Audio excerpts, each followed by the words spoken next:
Welcome to Sugarshine Designs Quick and Easy Christmas Card Series. Today I'm showing you card number 3. All of the cards in this series are quick and easy to make with limited supplies and materials. So let's get started. Hey everybody, it's Janet with Sugarshine Designs and welcome to card number 3 in the Quick and Easy Christmas Card Series. This will be my third and final Quick and Easy Christmas card. And as each one has gone along, they've become slightly more complicated, but I promise you that this is still very easy and quick to make with just a few tools and supplies. So let's take a look at what we use to make this card. As before, I have a 5x7 white cardstock base. Then on top of that, we've got a 5x7 patterned this time mirror card, gold and white. I've got a large cardstock panel here out of white that I ran through this large Cuttlebug embossing folder, and I'm going to cut this down to fit the card better and make the most out of that beautiful pattern on each side. And you can see that here with the red in the middle and then the pattern that peeks through on the top and the bottom. The red strip of cardstock is going to go between the two embossed areas of this panel, and then I've placed the bells on the side. And then I'll put next to it a beautiful golden Christmas sentiment from this Echo Park stamp set that I've been using for the other two cards and now this one. And I'm going to also show you that the bells come from a cottage cut style called Wedding Bells with Bow, but of course I just used the bells part of it and I cut that in white.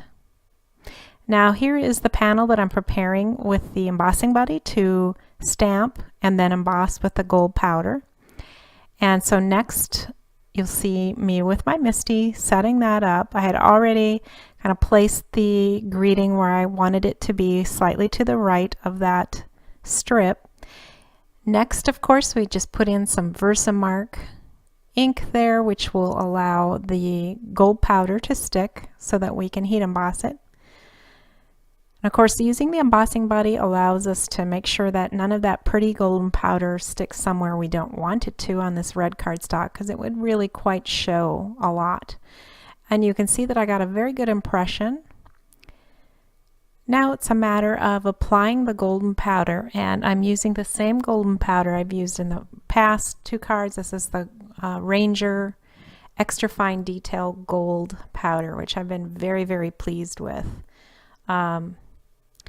And you know, this stamp has a lot of like engraving look to it, and it sticks just in the right places, and all that detail still shows after heat embossing it. So I have been frustrated in the past with embossing where you couldn't read the writing as clearly or the print as clearly as I wanted, and I'll tell you, this is perfect. It's great at it.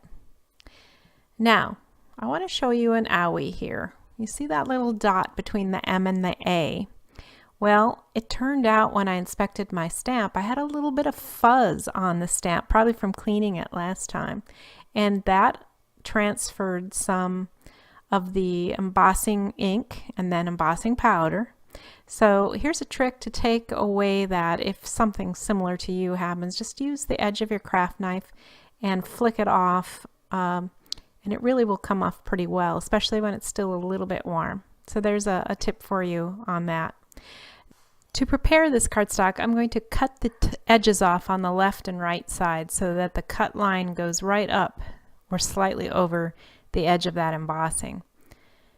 And that takes off the icky little edges that come from using the embossing folder, which I don't like, and so I usually trim down anything that I emboss in the folders just to get rid of any lines or anything like that that was created. Then I'm doing something similar on the top and bottom, where I'm lining it up just so that the embossed portion has just a tiny sliver of white flat cardstock to make it small enough so that I can get a border around all of that pretty gold and white mirror card. When I cut it, there was a little bump there, didn't cut completely straight, so I just straightened that out with my scissor. And you can see that's a nice border left for that cardstock panel. The next step is to apply the red strip, which has the gold embossing on it with the Christmas message. And I'm just using, again, an ATG gun to apply some double-sided adhesive. I want to get all around the edges and in the middle so that it has a nice, good adhesion to the white card panel here. And then I'm going to apply it so that it slightly overlaps the embossing on each side. And I cut that cardstock just so that it would slightly overlap. And then I use that embossing pattern to kind of make sure, well, basically I use that embossing pattern as a way to align the strip so that it's straight. So look for that kind of helpful guideposts when you're crafting your cards, because that'll help you as well just get things straight. Now to make the red strip the same width as the white panel, I just trimmed the excess, and I planned the red strip to go over the edges like that, so I could do that.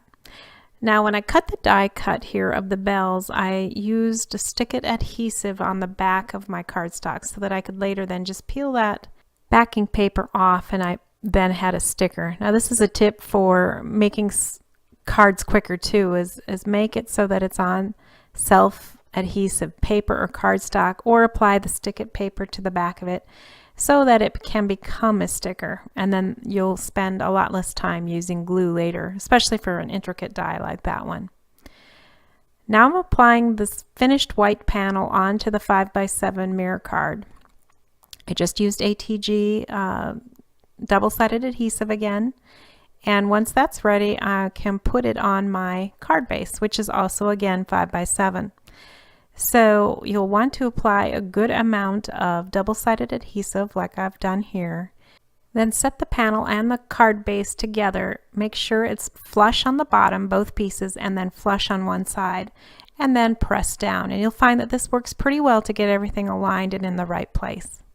That wraps up my card series with card number 3. Thanks for joining along with me today. It's been very fun to do these cards, and I hope you'll be inspired to try something similar. I'll be back soon with another project, and until then, bye.